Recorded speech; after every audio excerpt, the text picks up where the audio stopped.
The history of the North American continent prior to widespread European settlement is often viewed through the lens of static tribal territories, maps with fixed boundaries designating where the Sioux, Cherokee, or Iroquois lived. However, the reality of the 17th century, particularly in the Ohio River Valley, was one of catastrophic fluidity. It was a period defined by the shattering of ancient polities, the depopulation of vast regions, and the desperate migrations of refugee populations fleeing the geopolitical shockwaves of the Beaver Wars. Among the most enigmatic and historically significant of these displaced peoples were the Mosopelea. Known in later historical periods as the Ofo or Ofogoula, the Mosopelea represent a critical missing link in the ethnological map of North America. They bridge two distinct cultural worlds, the maize-farming, village-dwelling mound builders of the Ohio Valley and the multi-ethnic, colonial-influenced confederacies of the lower Mississippi Delta. Their trajectory, from the fertile banks of the Ohio River to the subtropical bayous of Louisiana, charts the collapse of the Fort Ancient culture and the complex process of ethnogenesis that occurred in the shatter zone of the colonial Southeast. This report serves as a comprehensive sourcebook and ethno-historical reconstruction of the Mosopelea people. It is designed to satisfy the rigorous demands of academic inquiry while providing the narrative depth and thick description required for documentary storytelling. By synthesizing archaeological data from Fort Ancient sites, cartographic evidence from early French explorers like Franquelin and Marquette, and the linguistic salvage anthropology of John R. Swanton, we aim to resurrect the history of a people who were once dismissed on colonial maps simply as 8 villages destroyed. The significance of the Mosopelea extends beyond their own tribal history. They are the key to understanding the Ohio Valley Siouan hypothesis, the theory that the Ohio Valley was once the homeland of a vast Siouan-speaking population that included the ancestors of the Quapaw, Biloxi, Tutelo, and Ofo before they were scattered by the Iroquois Confederacy. Through the lens of the Mosopelea experience, we gain a nuanced understanding of the economic forces, biological vectors, and internecine conflicts that reshaped Native America on the eve of sustained European contact. To understand the Mosopelea, one must first look to the archaeological landscape of the central Ohio River Valley. Before their appearance in French records on the lower Mississippi, the Mosopelea are strongly associated with the proto-historic cultures of southern Ohio, northern Kentucky, and West Virginia. This region, the heartland of the mound builders, was the stage for a vibrant, sedentary society known to archaeologists as the Fort Ancient culture. The Fort Ancient culture is the most compelling archaeological correlate for the pre-contact Mosopelea. Flourishing in the Middle Ohio Valley from approximately 1000 CE to 1750 CE, this society emerged from the earlier late woodland traditions, gradually adopting the intensive maize agriculture and social complexity associated with the Mississippian world to the south and west. However, unlike the rigid hierarchies of the Mississippian chiefdoms like Cahokia, Fort Ancient society appears to have been more egalitarian, though still structured and sophisticated. Fort Ancient villages were not haphazard collections of huts. They were marvels of pre-Columbian urban planning, reflecting a deep cosmological order. The Sunwatch Indian Village in Dayton, Ohio, provides a vivid excavated template for what a Mosopelea town likely resembled in the 13th and 14th centuries. These settlements were typically circular, arranged around a central open plaza that served as the social and ceremonial axis of the community. In the center of this plaza often stood a large cedar pole, a ritual axis mundi linking the sky, earth, and underworld. This central pole was not merely decorative, it functioned as the gnomon of a massive solar calendar. By observing the shadows cast by the pole relative to the surrounding houses and perimeter stockade, the village priests could precisely determine the solstices and equinoxes. This astronomical precision was vital for a people whose survival depended on the agricultural cycle, knowing exactly when to plant the sacred corn and when to harvest the crops. Surrounding the plaza were concentric zones of activity, delineating the sacred from the profane. The innermost ring often contained burials, suggesting that the ancestors remained a physical and spiritual presence in the daily life of the community. Beyond the realm of the dead lay the realm of the living, a zone of deep, bell-shaped storage pits lined with grass or bark to protect the maize harvest from rodents and rot. Beyond this lay the domestic zone of houses. The houses themselves were substantial rectangular structures constructed of wattle and daub, a lattice of woven branches plastered with clay, topped with thatched roofs. These cabins, as later French observers would call them, were capable of housing extended families, indicating a society organized around matrilineal clans.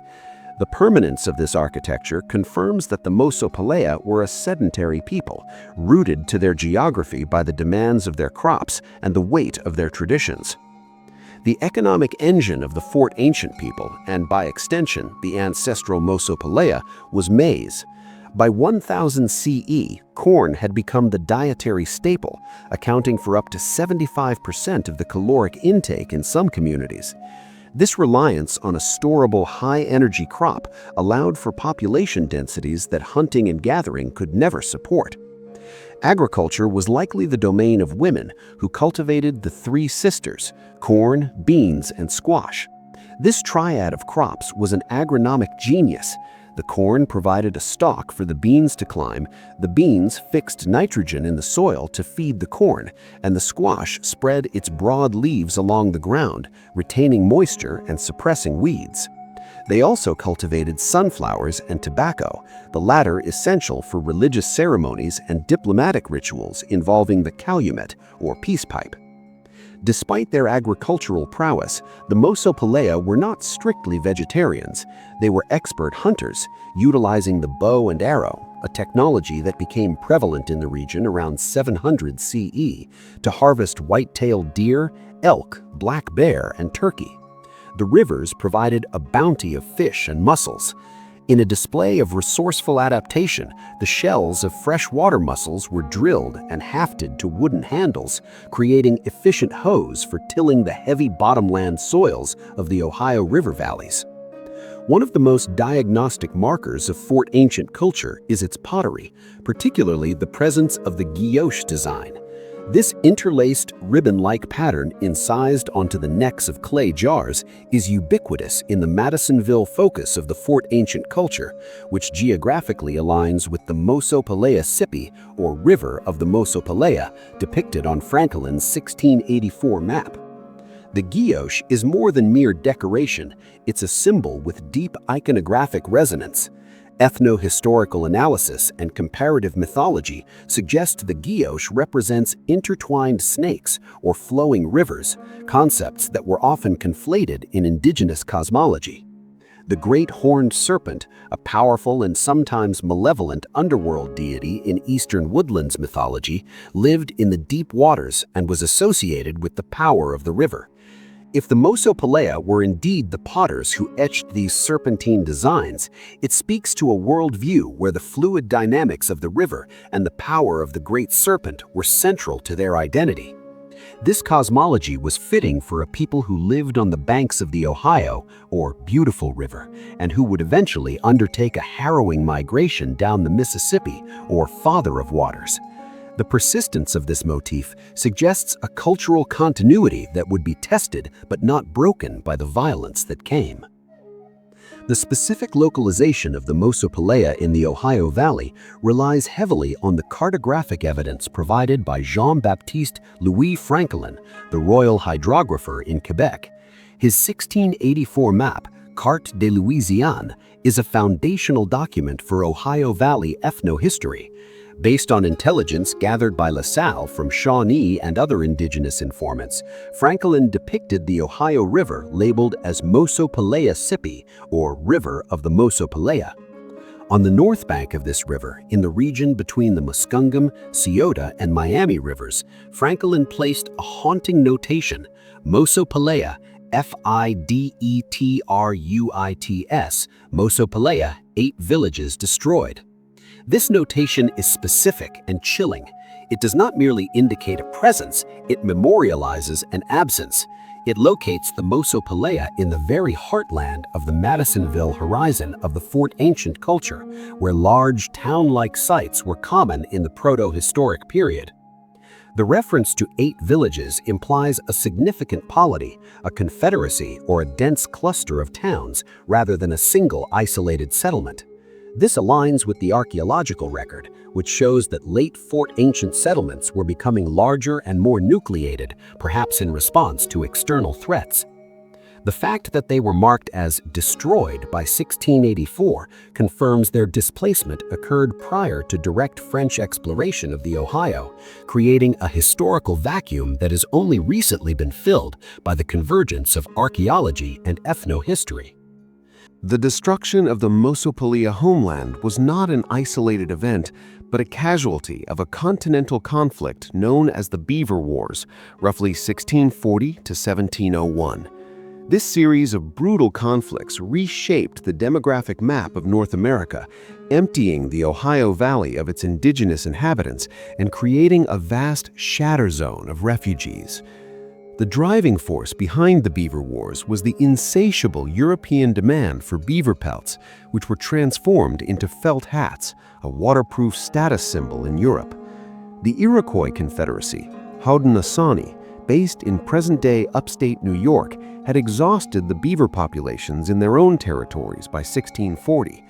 To maintain their trade advantage with the Dutch and later the English, upon whom they relied for firearms, metal axes, and other trade goods, the Iroquois needed new hunting grounds. The Ohio Valley, with its lush waterways and untouched beaver populations, became a prime target. But this was not merely a commercial war. The Iroquois were also driven by the cultural imperative of the Morning War. European diseases like smallpox and measles were devastating Iroquois communities. To maintain their population and social continuity, the Iroquois sought captives who could be adopted into their tribes to replace the dead. This dual motivation, economic monopoly and demographic replenishment, fueled a campaign of expansion that was unprecedented in its ferocity. The Mosopelea, living in their sedentary agricultural villages along the Ohio, were ill-equipped to withstand the Iroquois onslaught. While the Fort Ancient people had bows and arrows, the Iroquois possessed Dutch arquebuses and muskets, giving them a terrifying technological advantage. Archaeological evidence from Madisonville sites shows a marked increase in defensive fortifications during the late Fort Ancient period. Villages were surrounded by high stockades and defensive ditches were dug, indicating a society living under the constant threat of siege. Sometime between 1650 and 1773, the Iroquois raids reached a tipping point. La Salle recorded in a 1681 letter that the Mosopelea were among the tribes conquered by the Seneca and other Iroquois nations. The description of destroyed villages suggests a violent and total displacement. The Mosopelea were likely subjected to the same tactics used against the Huron and Erie: coordinated assaults, the burning of crops and longhouses to induce starvation, and the capture of women and children for assimilation. The survivors fled. Unlike the Shawnee, who dispersed in multiple directions, some to the south, some to the east, the main body of the Mosopelea appears to have moved en masse down the Ohio River. They were refugees in their own land, forced to abandon the graves of their ancestors and the fields they had cultivated for centuries. This migration transformed them from the masters of the Ohio Valley to wanderers in a foreign land, setting the stage for their eventual appearance in the French colonial records of the lower Mississippi. The transition of the Mosopelea from an Ohio Valley power to a refugee group on the Mississippi is documented through the journals and maps of early French explorers. These records provide a breadcrumb trail of their movement south, marking their descent into the lower Mississippi Valley. An interesting and often overlooked chapter in the Mosopelea migration involves the Cumberland River. Historical maps and analyses suggest that after fleeing the Ohio, the Mosopelea did not immediately descend to the Mississippi, but settled temporarily on the Cumberland River in modern-day Tennessee, Kentucky. On some early maps, such as Cox's 1741 map, based on earlier intelligence, the Cumberland River is labeled as the Owesbury. This term is believed to be a corruption of Mosopelea or a related Siouan variant, possibly Ushby, which Tonti later records. This suggests a staged migration, first retreating to the Cumberland to put distance between themselves and the Iroquois, and then being pushed further west and south as Iroquois war parties continued to range deep into the south. This Owesbury phase represents a lost chapter where they may have attempted to rebuild their society in the hill country of Tennessee before continuing their descent to the bayous. The first Europeans to record the Mosopelea near the Mississippi were Father Marquette and Louis Joliet during their historic 1673 expedition. While their journals do not describe a face-to-face meeting with a tribe explicitly called Mosopelea in the text, their maps tell a different story. Marquette's 1674 map places the Mosopelea, the 8 symbol representing the U sound, on the east bank of the Mississippi, significantly south of the Ohio confluence, roughly in the vicinity of modern-day western Tennessee or Arkansas. This placement is crucial evidence. It indicates that by 1673, the Mosopelea had already completed their exodus from the Ohio Valley. Marquette's journal mentions meeting a tribe near the Arkansas River who possessed guns and cloth, which they had obtained from trade with the East, likely Spanish or English via intermediaries. While Marquette could not identify them linguistically, it is plausible that the Mosopelea on his map represent intelligence gathered from the Quapaw or Illinois regarding this displaced group. The map confirms their presence in the middle Mississippi Valley, a way station on their journey south. René Robert Cavalier, Sieur de La Salle, and his lieutenant Henri de Tonti provide more definitive evidence of the Mosopelea's plight. La Salle, who was obsessed with the geography of the Ohio, was keenly aware of the Iroquois conquests. In his correspondence, he lists the Mosopelea as one of the tribes vanquished by the Iroquois, linking their displacement directly to the wars he was witnessing in the Great Lakes.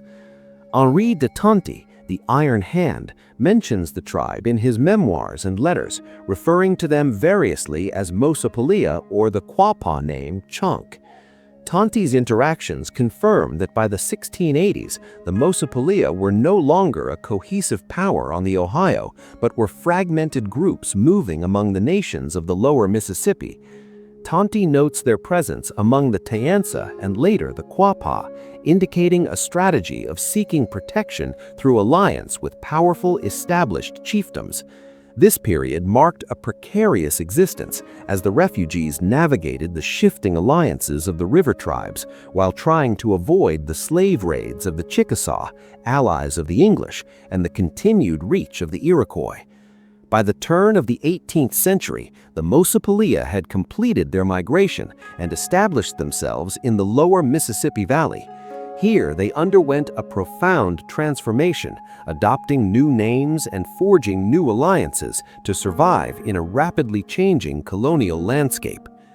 When Pierre Le Moyne d'Iberville arrived to establish the French colony of Louisiana in 1699, the Mosopelea had settled on the Yazoo River in present-day Mississippi. It is in Iberville's journals that the tribe begins to appear under a new name, the Ofo or Ofogoula. Ofogoula is a term from the Mobilian trade language, likely combining Ofo, their self-designation or a mutilated version of Mosopelea, with the Choctaw Mobilian suffix Okla, meaning people. Some early interpretations suggested it meant dog people from Ophi, dog, but this is now considered a folk etymology. On the Yazoo, the Ofo were a polyglot community of refugee and local tribes, including the Tunica, Yazoo, and Korowa. French missionaries and travelers described the Ofo living in villages near these other nations, maintaining their distinct Siouan language despite being surrounded by Tunican and Muskogean speakers. This persistence of language is remarkable and suggests a strong internal social cohesion even in exile. The Ofo were noted to have roughly 10 to 12 cabins in 1700, a shadow of their 8 villages in Ohio, but they remained an independent polity. The political landscape of the lower Mississippi was treacherous. In 1729, the Natchez Revolt erupted, a violent uprising by the Natchez people against French encroachment. This conflict forced every tribe in the region to choose a side. The Yazoo and Korowa, neighbors of the Ofo, joined the Natchez in their war against the French, massacring the French garrison at Fort St. Peter on the Yazoo River. The Ofo, however, refused to participate, maintaining their alliance with the French and likely their Tunica allies who were staunchly pro-French. The Ofo separated from the hostile Yazoo and Korowa. This decision was pivotal. The French and their Choctaw allies ruthlessly crushed the Natchez and their allies. The Yazoo and Korowa were largely destroyed or enslaved. The Ofo, by siding with the victors, ensured their survival, but were forced to move south to be closer to French protection. They migrated to the vicinity of Fort Rosalie, Natchez, and later to the Tunica settlements, solidifying the bond between the two tribes. Despite their small numbers, the Ofo maintained a distinct martial identity well into the 18th century. They participated in French military campaigns, serving as scouts and auxiliaries. In 1739, they joined the French in a major expedition against the Chickasaw, the English allied tribe that had long plagued the In 1764, they even participated in an attack on an English convoy on the Mississippi River, demonstrating their continued loyalty to the French interest even after the official cession of Louisiana to Britain/Spain. By 1784, reports placed the Ofo in a small village on the west bank of the Mississippi, composed of only about a dozen families. They were a remnant people in the eyes of colonial administrators, but they were survivors, clinging to their identity in the shadow of the growing Tunica and Biloxi populations.